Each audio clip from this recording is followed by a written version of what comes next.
Om Namah Shri Yatirajaya Vivekananda Suraye Satchit Sukha Swarupaya Swami Tapaharine.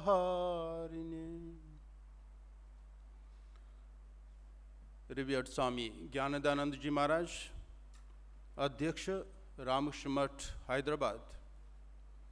Revered Swami Atmapriyanandaji, Vice Chancellor, Ramakrishna Mission, Vivekananda University, Belur Math. Swami Bodhasaranandaji, brother monks and brahmacharis, and Mr. K.T. Ramarao, my sisters and brothers. I deem it a privilege to be able to participate in this All India National Convention,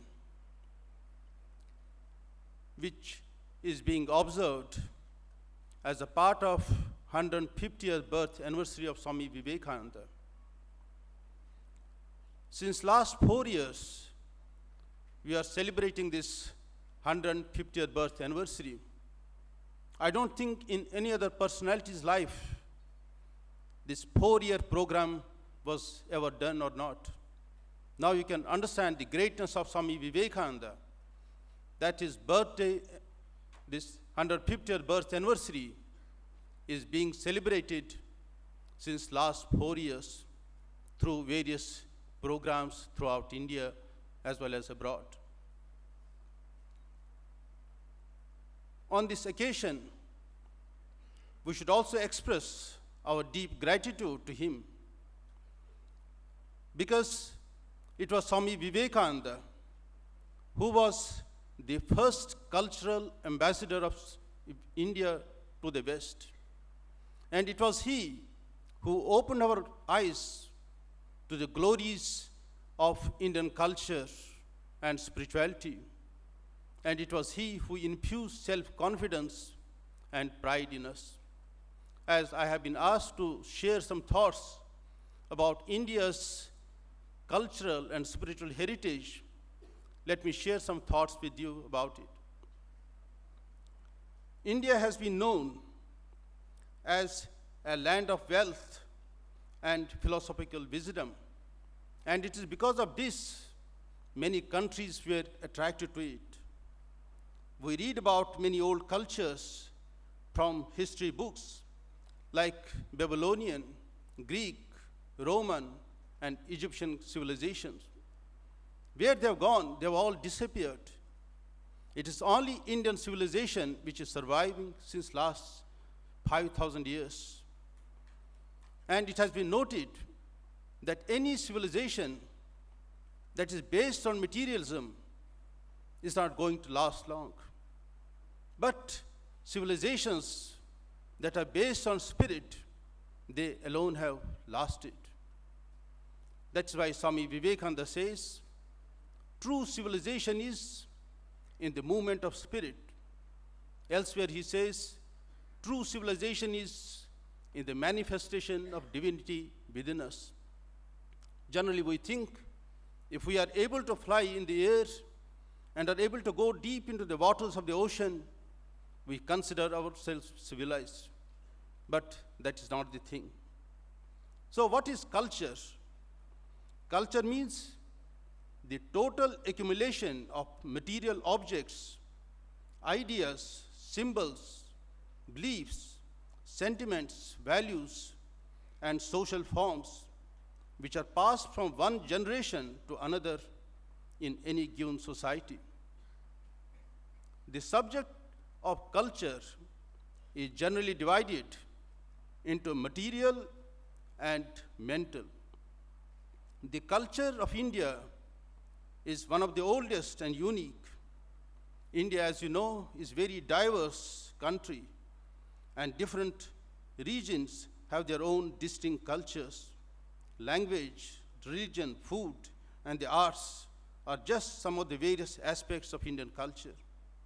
There is hardly any culture in the world that is as varied and unique as India. India is a vast country having variety of geographical features and climatic conditions. India is home to some of the most ancient civilizations, including four world religions: Hinduism, Buddhism, Sikhism, and Jainism. And it has also given shelter to so many people who came from other civilizations. India, as you know, has got 29 states and 7 union territories, and each state has got its one national language, an official language. While the national languages are Hindi and English, there are about 22 official languages and nearly 400 living languages spoken in various parts of the country. Indian dance has a tradition of more than 2,000 years. The major classical dance traditions, Bharatanatyam, Kathak, Odissi, Manipuri, Kuchipudi, and Kathakali have become very popular, and all these draw on themes from Indian mythology. We are simply wonderstruck when we think about the wonderful thoughts that were developed in the Vedas and Upanishads some 5,000 years back. We have reasons to be proud because nowhere in the world such a vigorous pursuit at the level of intellect and rationality has taken place anywhere but in India. German philosopher Arthur Schopenhauer became completely enchanted by the Upanishads. Upon reading a translation in Latin, he called them the production of the highest human wisdom. Considering the Upanishads to contain almost superhuman conceptions, Schopenhauer said, "It is the most satisfying and elevated reading which is ever possible in the world. It has been my solace in life, and it will be the solace of my death." When Max Muller, a German philologist, was invited to Cambridge University to give lecture to British candidates preparing for Indian civil service, he said, "What I feel convinced of and hope to convince you is that Sanskrit language, if studied in proper spirit, is full of human interests, full of lessons which even Greek could not teach us." He further said, "If I were to look over the whole world to find out the country most richly endowed with all wealth, power, beauty, and the nature can bestow, I shall point to India."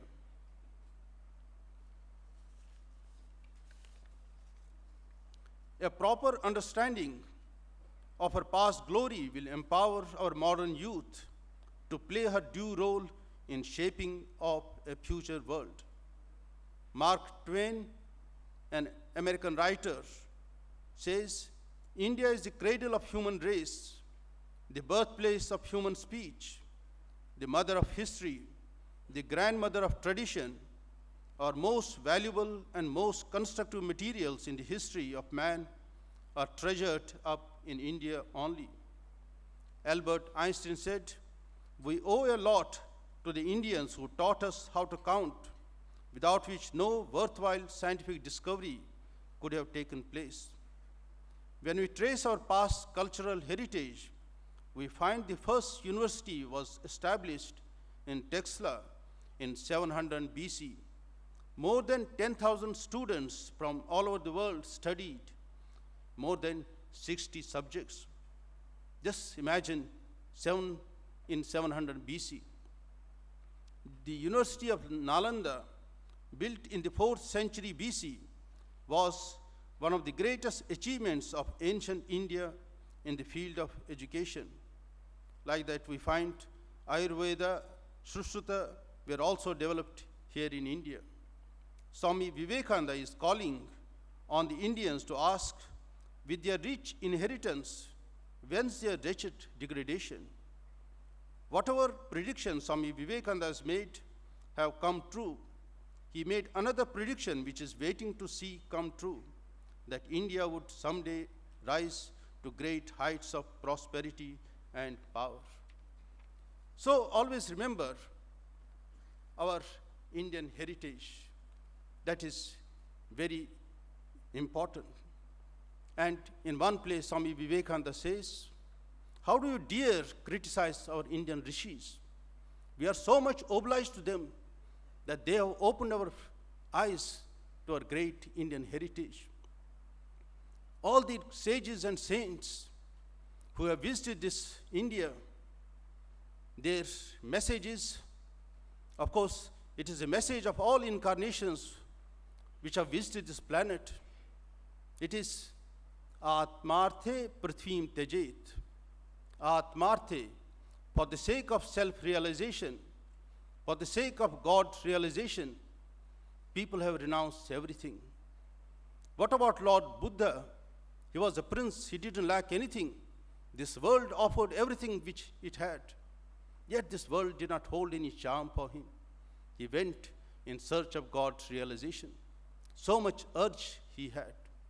In one of his lectures in England, Swami Vivekananda says, the maximum contribution that has been done by rishis and sages is that having left everything, they retired into the caves of the Himalayas. From there they prayed. Nobody ever has seen them, nobody has ever heard them. But their prayers are, even now also, they are giving its proofs. So in those Himalayan caves, it is here that the fundamentals of Vedanta philosophy they were found there, and afterwards they were elaborated in other places also. 5,000 years back, Sri Krishna also in the Gita mentions Tyagat Shanti Anantaram. So our national ideals are Tyaga and action. Tyagat Shanti Anantaram. If you want peace of mind, it is through renunciation alone, not by any other way. So this is the Indian tradition, even in our scriptures also, like in Katha Upanishad, when Nachiketa goes to Yama to ask for Brahma Jnana, he dissuades him by offering him all the wealth this world can offer. But Nachiketa says, no. He says, na vittena tarpaniyo manushyaha. He says, by experience we see that this world, this wealth has not given peace to us. So why you are offering me? You better give me divine knowledge. Lord Rama, Lord Krishna, they lived in prehistoric days. And then afterwards, so many other saints and sages came.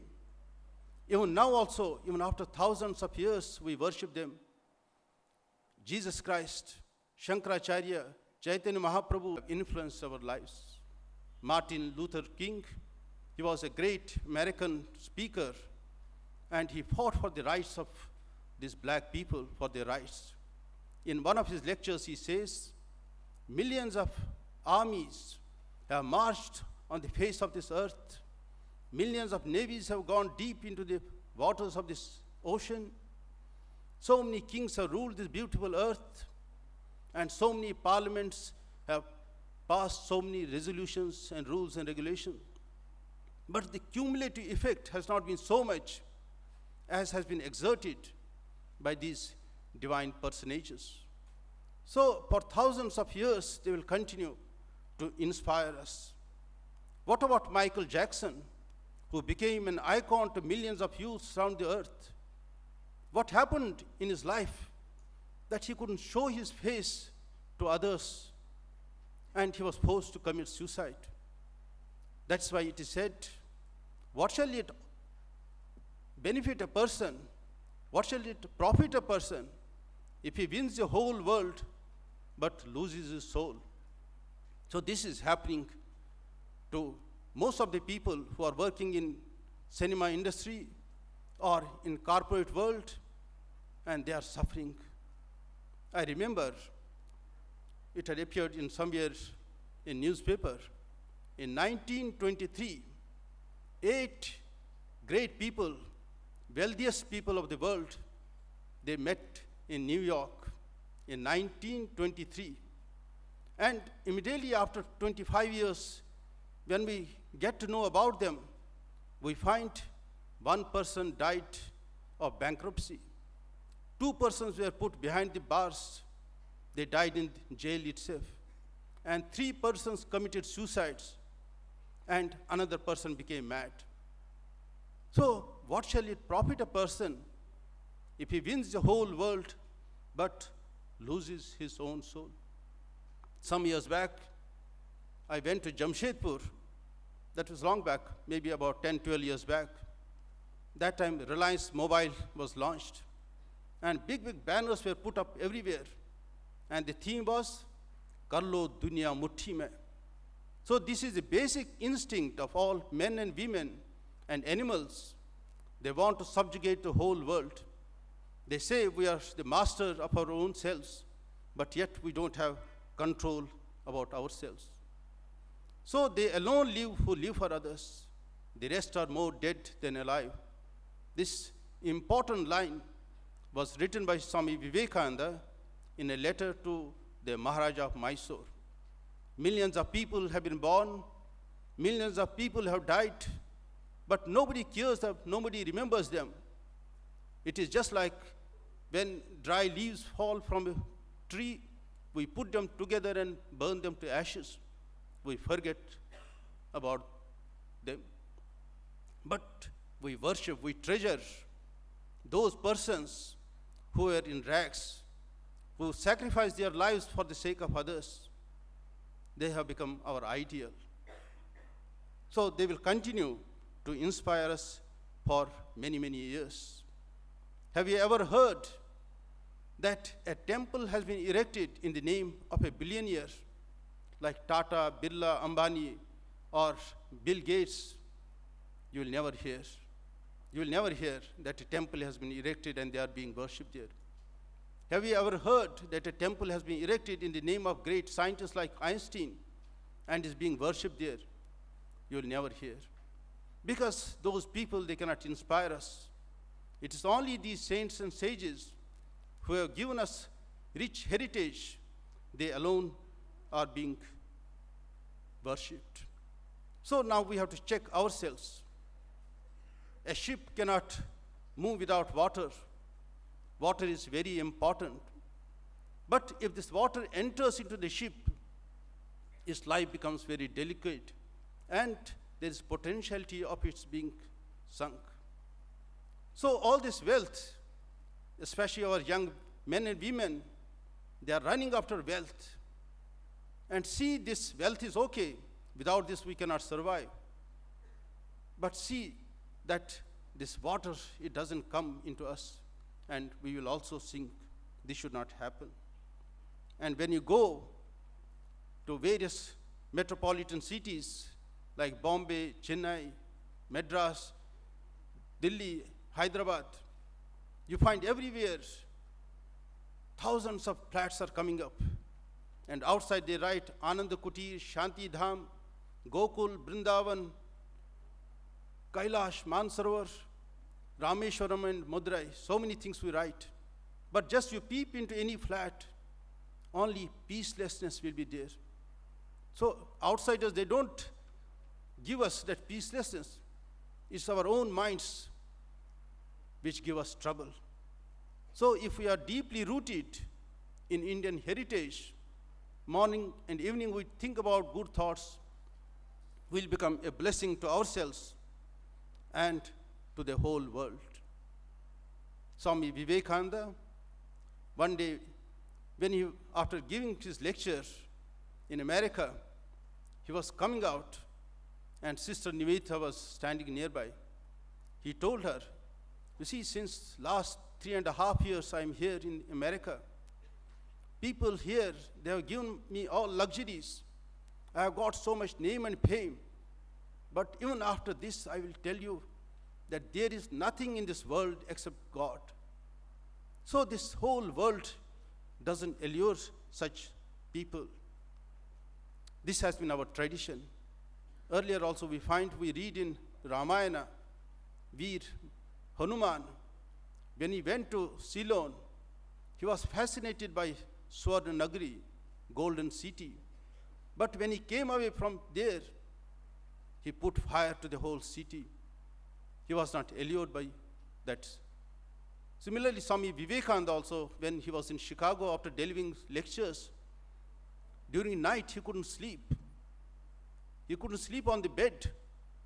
He was sleeping on the floor and thinking about his poor people, how I can improve their lot.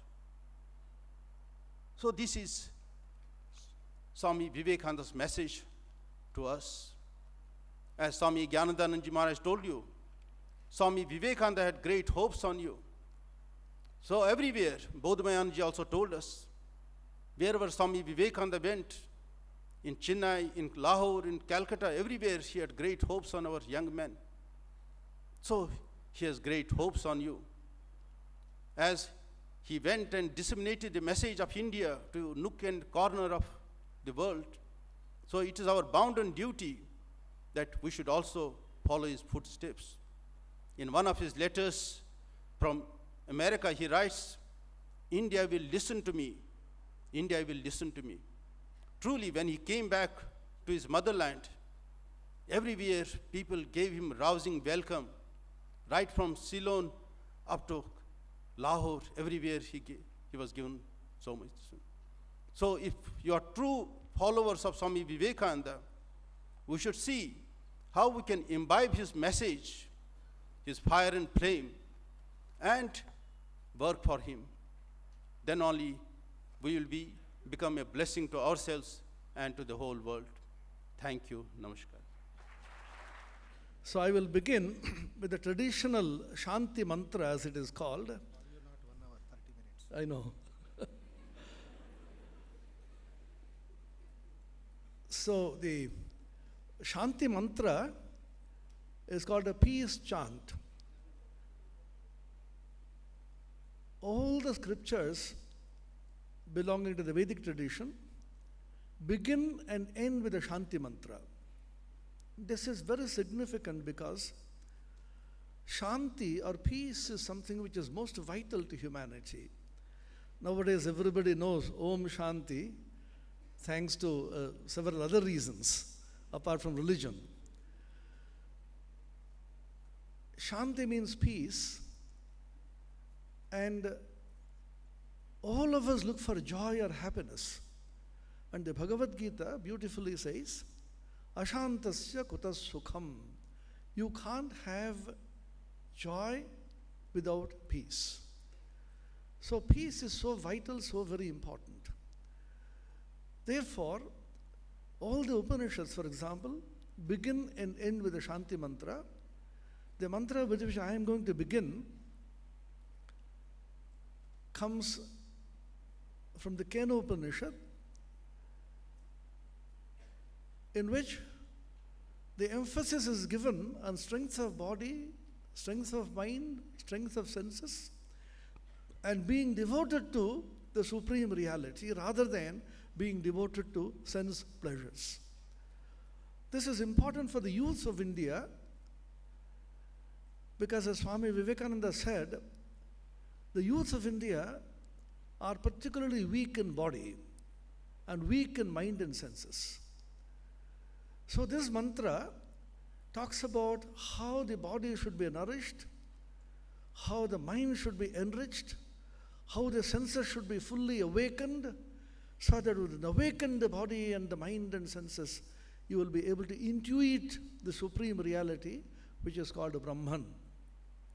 Interestingly, this mantra is chanted at the very beginning of the sannyasa ceremony, because without a powerful body, awakened mind and senses, one cannot go through the rigor of a spiritual realization. Om apyayantu mamangani vak pranas chakshusrotra matho balamindriyani cha sarvani sarvam brahmopanishadam maham brahma nirakuryam mama brahma nirakarot anirakaranamastvanirakaranam mestu tadatmani nirateya upanishatsu Dharmaste mayi santo, te mayi santo, Om Shanti Shanti Shanti, Harihi Om Tat Sat. My respectful salutations to Swami Gyanadanandaji, the Adhyaksha, the President of this Ramakrishna Mutt, Hyderabad, Swami Bodhasaranandaji, who has come all the way from Belur Mutt, where I also live. He is the Assistant Secretary, as you know, of the Ramakrishna Mutt and the Ramakrishna Mission, all the revered monks and the brahmacharins, and the other speaker of the day, the respected Praveen Kumar Ji, and my very dear young friends, men and women, from all the parts of India. At the very outset, may I offer my sense of gratitude to Swami Gyanadanandaji and Swami Bodhasaranandaji for having agreed to organize this National Youth Convention at very short notice, because I happen to be the national convener of the youth programs which have been undertaken by the Ramakrishna Mission at Belur Mutt headquarters to commemorate the 150th birth anniversary of Swami Vivekananda. And we were desperately trying to find out who could organize this National Youth Convention such a short notice, and I'm extremely happy and grateful that the Hyderabad Mutt, under the leadership of Swami Gyanadanandaji and Bodhamayananda to assist him, have been able to organize this at such a short notice with 1,100 youth delegates coming from the various states of India. So I greet you in the name of Swami Vivekananda, welcome you to this, and you will be soaked in Vivekananda's ideas for 3 full days. And some people may feel it's an overdose of Vivekananda. Our students at the Ramakrishna Mission in Calcutta and other places, they keep complaining. Can't you say anything except Vivekananda? All the time dinning Vivekananda into us. Then I always tell them, you see, we have worn this Garua robe only to talk to you constantly about the higher values in life, about Swami Vivekananda, in spite of you getting irritated. We are not going to leave you so easily. So you have to bear with us for 3 full days. And you will remember after 20 years, 30 years, and shed tears that you have been given this education into Vivekananda's teachings.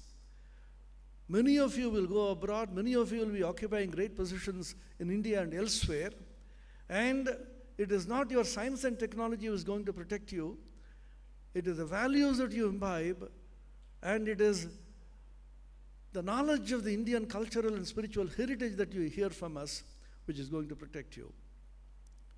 When you go to anywhere, any corner of India or anywhere in the world, remember, people are going to ask you about India, its rich cultural heritage and spiritual heritage. And you will have to play, whether you like it or not, the cultural ambassador of India. If you say you do not know, then people are going to laugh at you because they know much more about India than you.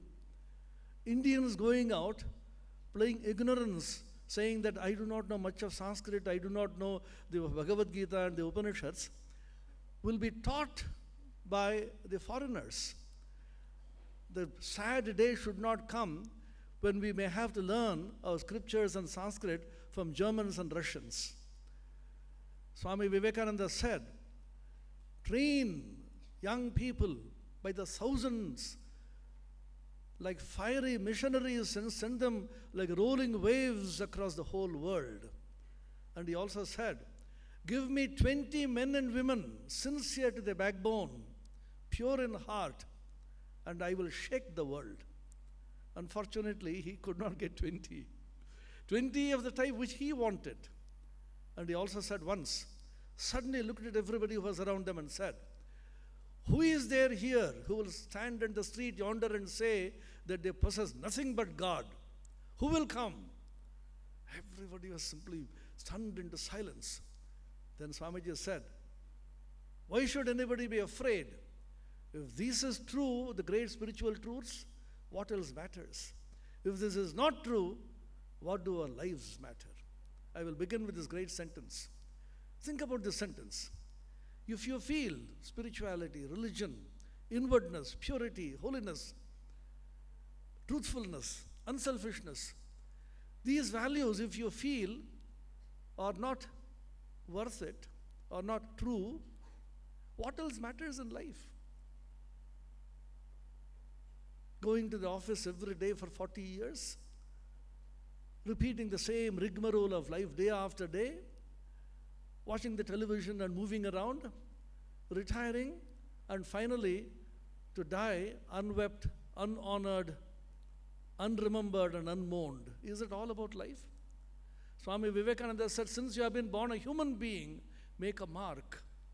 Because human birth, as scriptures say, is one of the rarest in life.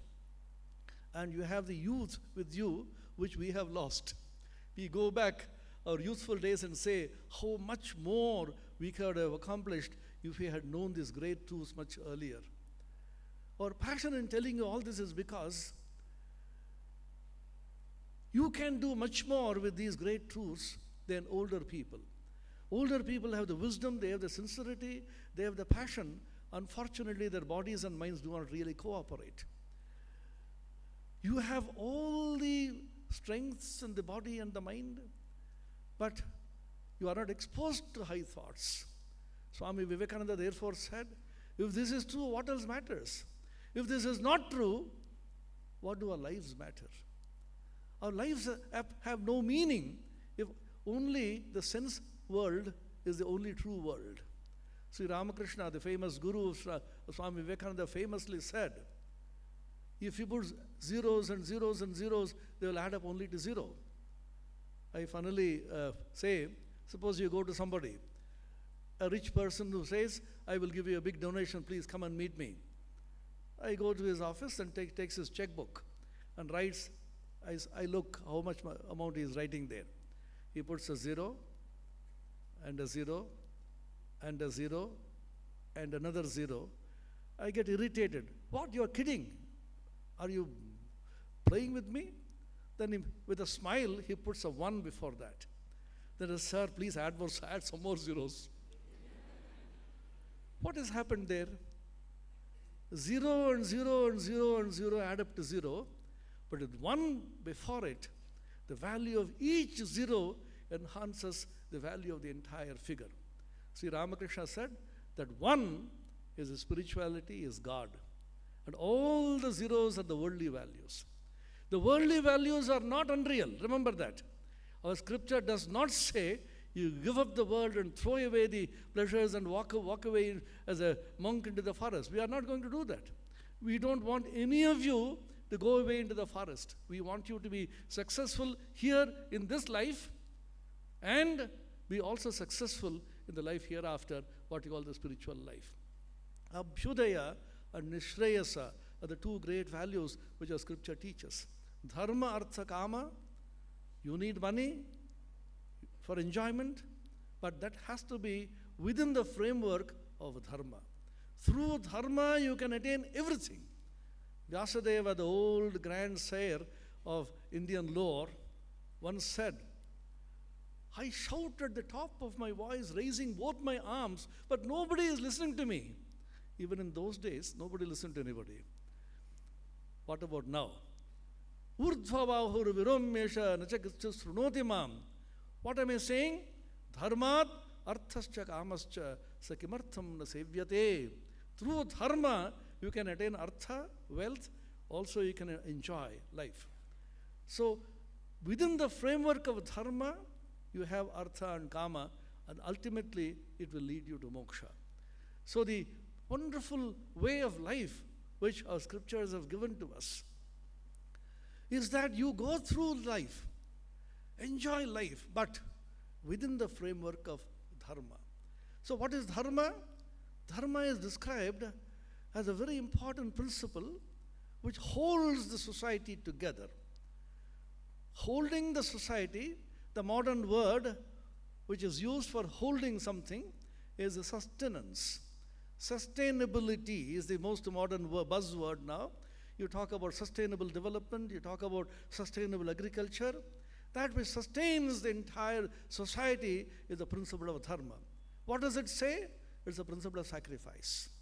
Everybody has to sacrifice his or her self-interest for the sake of the society. You are not an individual, but you are a part of this collective, you are part of the macrocosm. So Swami Vivekananda's educational vision flowed from this idea of the divinity of the human being and all beings in general, and the solidarity of the universe and the oneness of existence, in which he saw the unity or the identity of the microcosm or the macrocosm. The microcosm is a small unit, which is I, which is me. The macrocosm is a large unit outside me. Even in simple science, for example, the microcosm are the atoms and the molecules and the particles, the subatomic particles, the nuclei and so on, subnuclear particles. And the macrocosm is the vast entity outside the sun and the moon and the stars and the nebulae. Now, the micro and the macro have a wonderful equation. They are actually identical. This was a great vision Swami Vivekananda had when he was meditating under a peepal tree in Almora. And it opened up a tremendous vista before him. So most of his teachings flow from this idea of the identity of the microcosm or the macrocosm. Who is an educated person? An educated person is one who does not live for himself or herself. An educated person is one who opens himself to the cosmos. An educated person is one who lives in tune with the infinite. An educated person is one who is cosmocentric and not egocentric. Swamiji repeatedly said, what is the use of education? It makes you more and more selfish and live only for yourself. And this globalized world, you can't live for your own self. There is a concept very newly, Swami Ranganathanandaji of revered memory, Hyderabad Mad reminds us repeatedly of his presence everywhere. He used to talk about enlightened selfishness. You be selfish. Nobody says you should be absolutely selfless, starve yourself to death and give away all that you have to somebody else. No, have all that you have. Be enlightened in your selfishness. What does that mean? I'll give you a story. The story is that of a farmer. There is a farmer who was purchasing very costly, expensive, good seeds and using it not only in his own farm, but giving it to everybody free of cost, all his neighbors. Somebody told him, don't be so selfless. You use good seeds yourself, but why do you distribute them free of cost to everybody around you? He smiled and said, because I am selfish. Selfish? You are distributing this free of cost. He smiled and said, you see, if I use expensive good seeds in my farm, and the farms around me, if they use bad seeds, less expensive, not good seeds, then the chances are that the birds will pick out those bad seeds and put it on my farm. So I have to guard my farm against this, and I have to ensure that all the people around me also use good seeds. Notice that?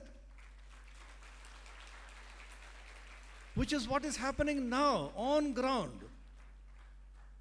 The present Prime Minister, for example, just the news yesterday, day before, he is trying to go to country after country, not far away, but very, very near, to Nepal, to Bhutan, and then to Sri Lanka, Bangladesh. We have to make friendship with our neighbors, because without that we can't survive. It is not because we are absolutely unselfish, we go on distributing wealth to everybody. In order that I may be strong and powerful, I need all my neighbors to be equally peaceful and strong. If there is no peace in my neighboring country, I can't have peace. Now, globalization has taught us all countries far and near are our neighbors. There is no difference between USA and Europe and Sri Lanka and Bangladesh. Because globalization has shrunk the entire world into what you now call the global village. You can't be peaceful and happy unless your surroundings are happy. This was realized by Indian sages long, long ago. They talked about the environment, the animals, the plant kingdom. And of course, the human beings, all of them should be happy. Happiness should flow everywhere. Swami Vivekananda therefore said, an educated person is one who opens his heart and mind to embrace the entire world of humanity, living and non-living beings in the environment.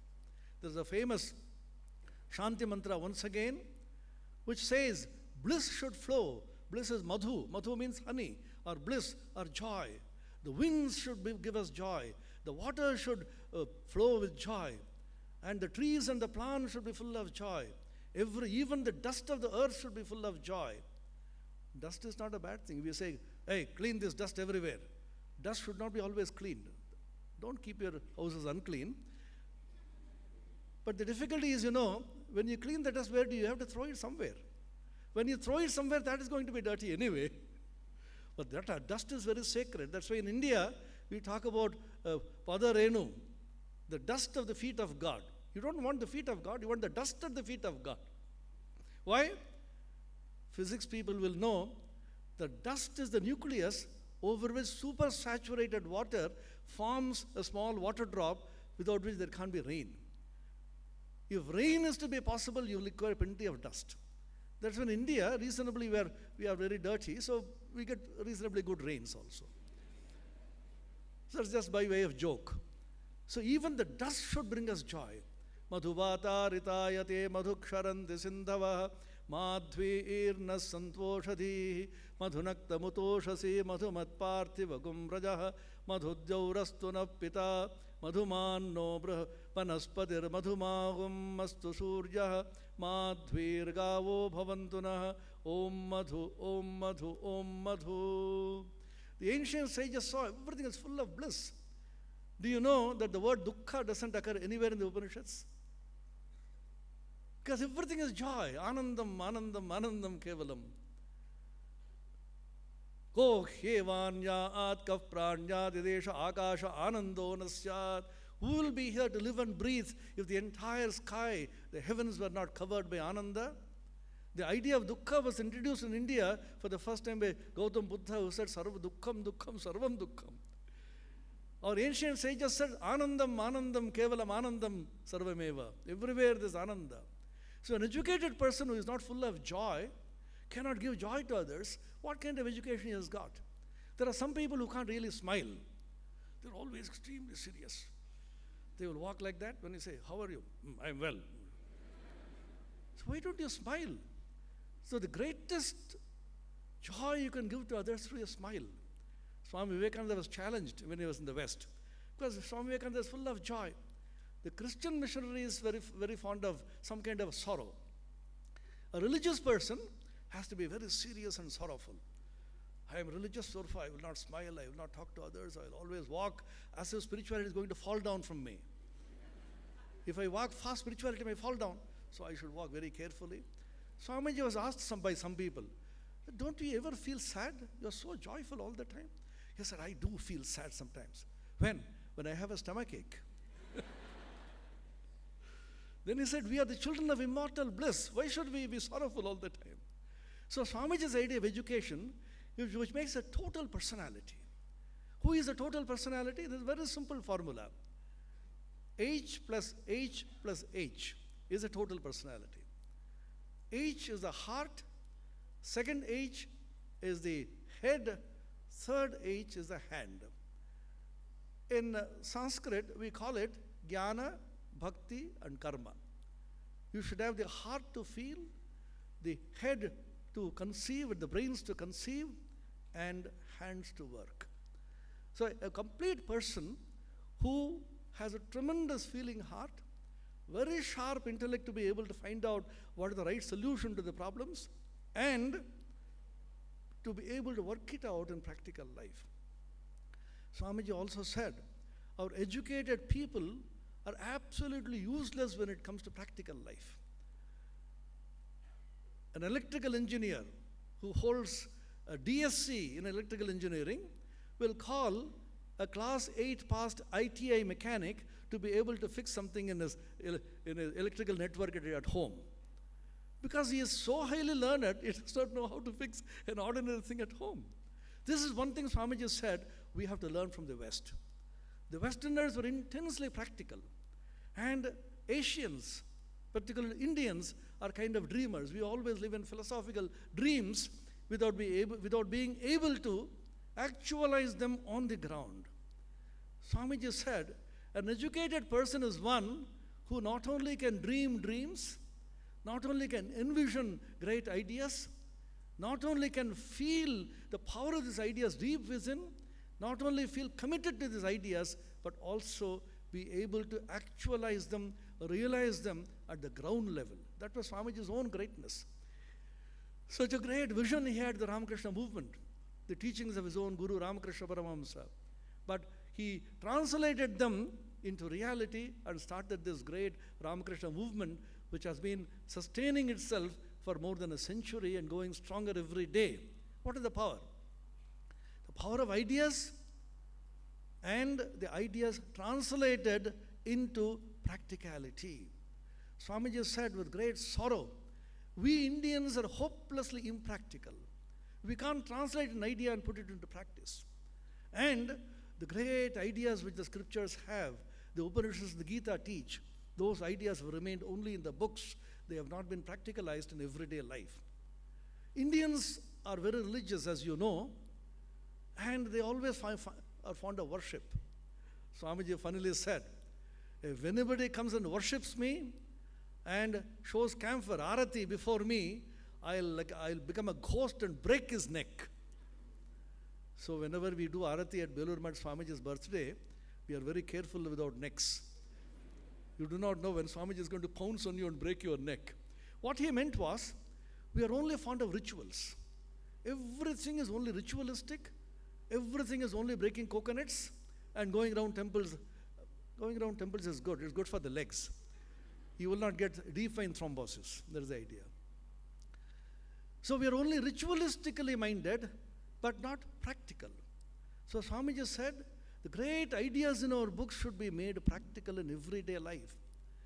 Advaita should become living, poetic in everyday life. Unless the great truths are translated in everyday life, what is the use of those great truths? Educated people, according to Swami Vivekananda, should be those who have practicalized the ideas which have received through education. Our scriptures teach that the soul is divine. The same Lord is present everywhere. Divinity is percolating everywhere. Isha vasyamidam sarvam mitkincha jagatyam jagat. Glorious ideas. But in practice, so much of differences. This man is untouchable, this man is a low caste, this man is a high caste. Swamiji despised this and said, Swami Ranganathanji's very favorite quote it was, there is no religion on earth which talks about the glory of the human soul in such lofty strains as Hinduism, and there is no religion which tramples upon the necks of the poor as much as Hinduism does. Irony cannot go any further. So we don't need new teachings. All that we need is to translate these teachings in everyday life, in practice, and transform the society on the basis of these glorious teachings.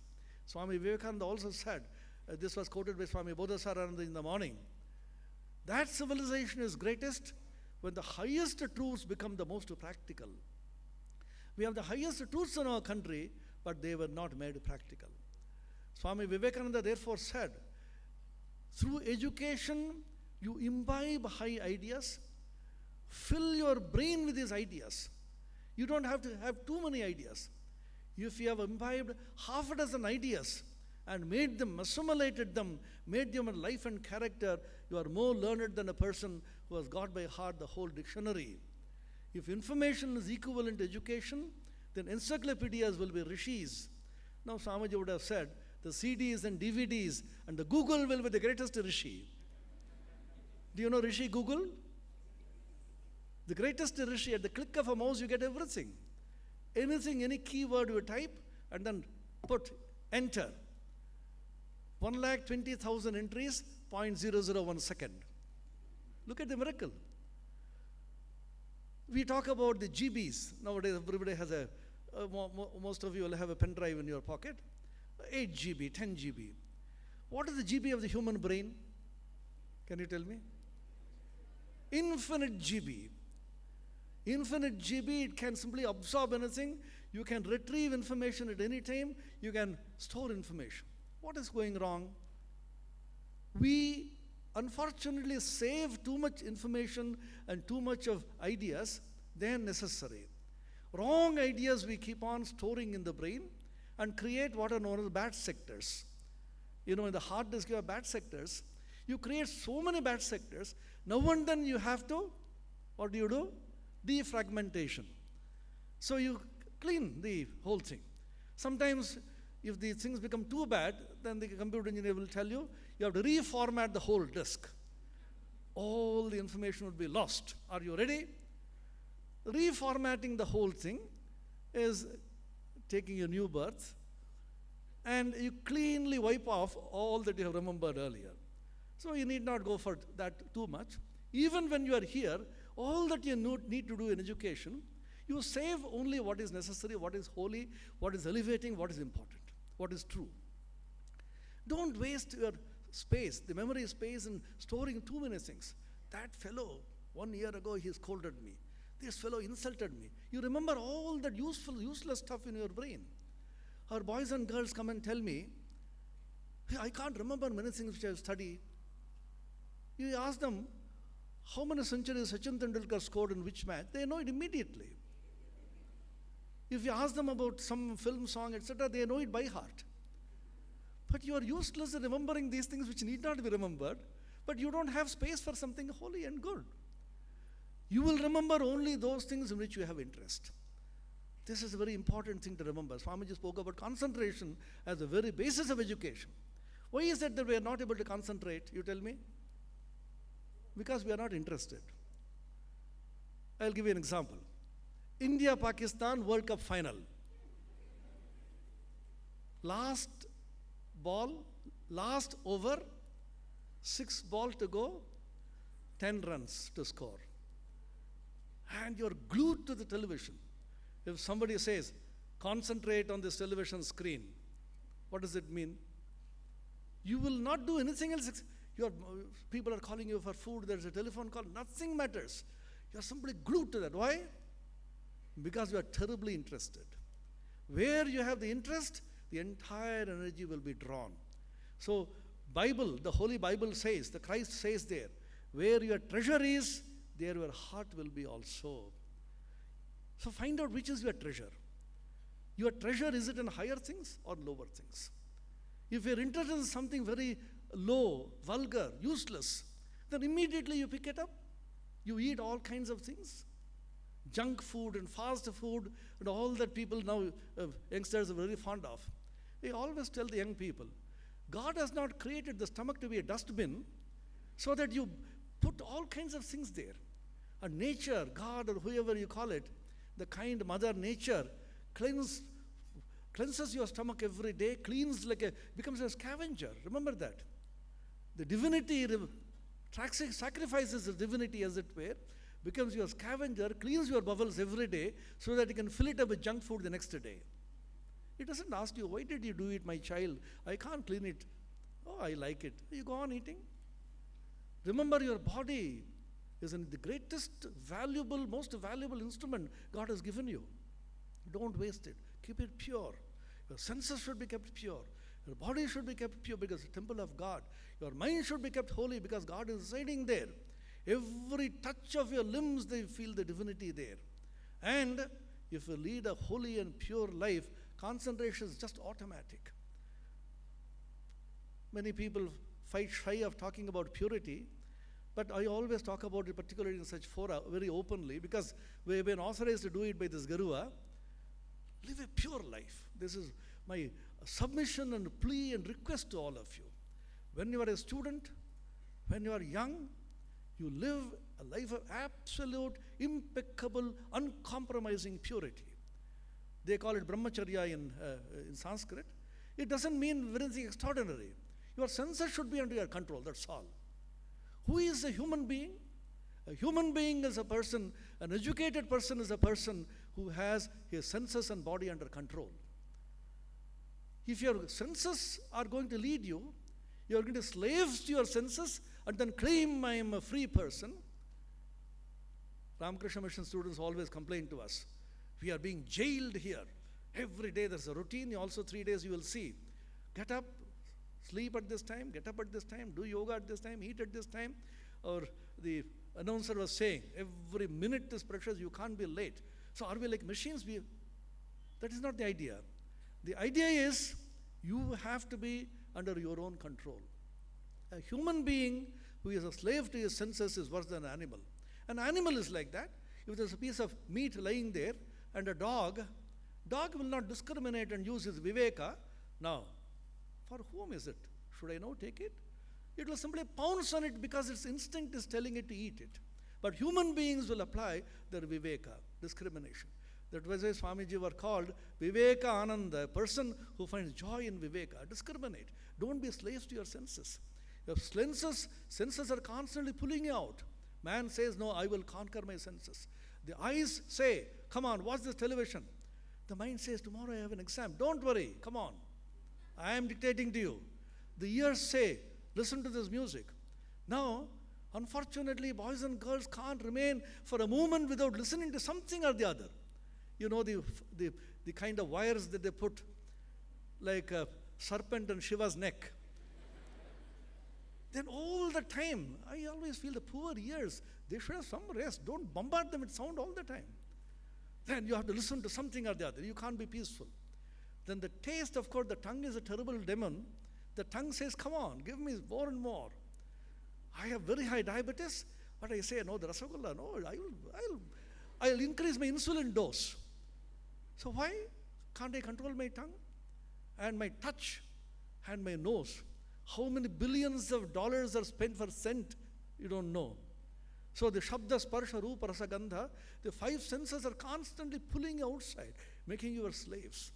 A human being, an educated person is one who says, I will conquer all of them. Just 1 or 2 stories I will tell and finish. My time is almost up. Swamiji's power of concentration. These are not jokes, these are not stories. These are documented evidences from Vivekananda's own life by people who were critical about him. Swamiji is in the West. The cowboys challenged Swamiji once. You know the cowboys? Cowboys are people who ride the horses and then they can shoot well. They wear the jeans pant. Then you will know. The jeans pant is a cowboy culture.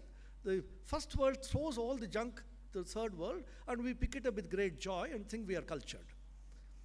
And I asked one boy who was wearing a jeans pant, so much, it's torn here and there. I said, why is it? No, it is not torn. That is the way it is done.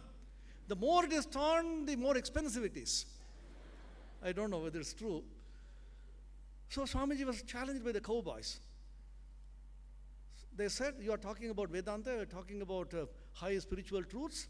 You have to accept a challenge. Come on, stand here. An old broken bucket was inverted as a podium. Swamiji was made to stand on this. Now we are going to shoot at you. What is that? They were very careful ainsmen. They could shoot very accurately. The bullets will pass by both your ears with tremendous speed.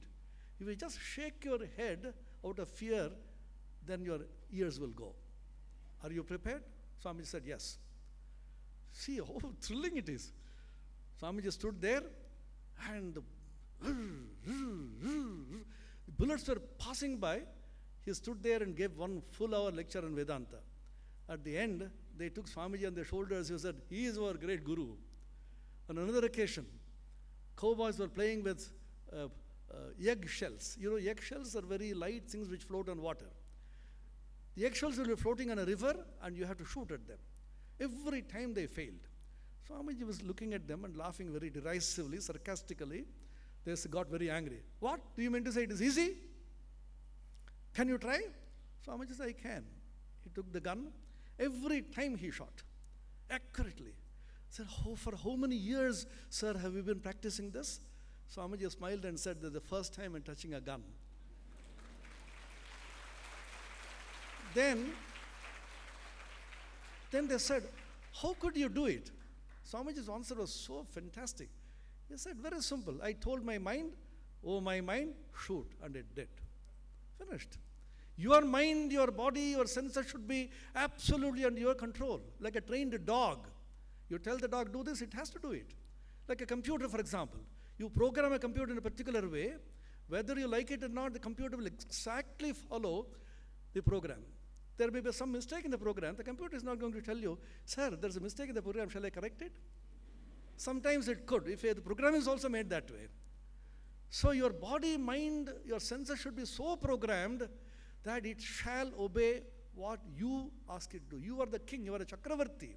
That's why Swami, the monks in the Hindu tradition are called Maharajas. We are Maharajas without any kingdom. We don't have a kingdom, but we are Maharajas. Why? The inner kingdom of the spirit, where we rule and we are the rulers of this kingdom. The senses and the body and the mind are all your slaves and servants. Third occasion, and I'll stop. Swamiji was very ill at Belur Math. The Kaviraj had come. The Kaviraj told him, Swamiji, I have a very peculiar request to make to you. You should not drink water for 21 days. Swamiji said, how is it possible? It's so hot. I drink so much of water. No, please, I will give you a kind of fruit juice, but don't drink water. Swamiji said, do you really mean it? Then he told his mind and his body, hey, don't drink water. Finished. Forgot about it totally. After a couple of days, when he was rinsing his mouth, a few droplets of water were trying to enter his mouth unconsciously, and it found the muscles of the throat twisted and in such a way that the water was thrown out. Swami said, what is happening? Then he remembered, oh, I told you not to drink water. The body is faithfully obeying. It is not a joke. Swamiji said, an educated person is a person who is a conqueror of his own self. Encyclopedia Britannica were purchased, 25 shining volumes. His dear disciple Sharachandra Chakravarti had come. He told Swamiji, Swamiji, it is impossible for a person to complete these 25 volumes in his lifetime. Swamiji said, I knew you were stupid. You are now displaying your ignorance. I have finished 10 volumes and I am reading the 11th volume. Come on, ask any question, I will answer you. The disciple is examining the Guru. He took one volume at random, 8th volume, opened a page and asked him. Swamiji repeated the answer, in some cases exactly repeating verbatim what was in that page. Then he said, oh Swamiji, this is superhuman power. We can't really do it. This is one thing Swamiji hated. Don't say, oh, he is great, he can do, but we can't do. Jai Swamiji Maharaji ki jai, put some flowers and go back and do you whatever you have been doing. Swamiji hated this idea. Don't worship me, follow me. In India, as I said, we are great ritualists and worshippers. Do you have the Gita? Do you have the Chandi? Do you have Bhagavata? Yeah, we have. What do you do? Oh, such a holy book. So we keep it in the shrine, keep it in the Vedi, put some flowers every day and do respectful pranams. Why? It is too holy. I can't open and read it. It's so holy. This is one, we are cheats, number one. We cheat ourselves. Swami just said, you follow me. Follow my teachings. And don't say, oh, he is great and we can't do that. This is one way of cheating ourselves. Swamiji said there is nothing called superhuman. Everything is human. Human mind has infinite powers. You also can do it, provided you observe the strictest brahmacharya, the purity, and develop concentration of mind. So this is an educated person, just like a Xerox machine, a scanner, for example. How much time does a scanner take? You put it there, in seconds, you have 1,000 copies of Xerox. So your mind can be a Xerox machine or a scanner, immediately you get it. These are some of the ideas of Vivekananda's education thoughts we shared with you. Thank you for patiently listening.